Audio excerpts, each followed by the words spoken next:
हमारे पास washing machine आई हुई थी। इसका एक तो ये गियर बॉक्स ख़राब था और दूसरा ये पल्सेटर है जो इसका पुराना वाला।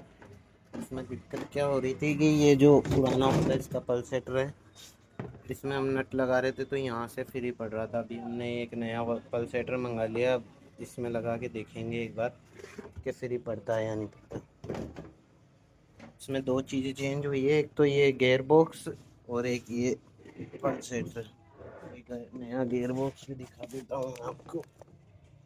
ये लग रहा है नया गियर बॉक्स और ये नट भी नया लगा रहे हैं इसमें।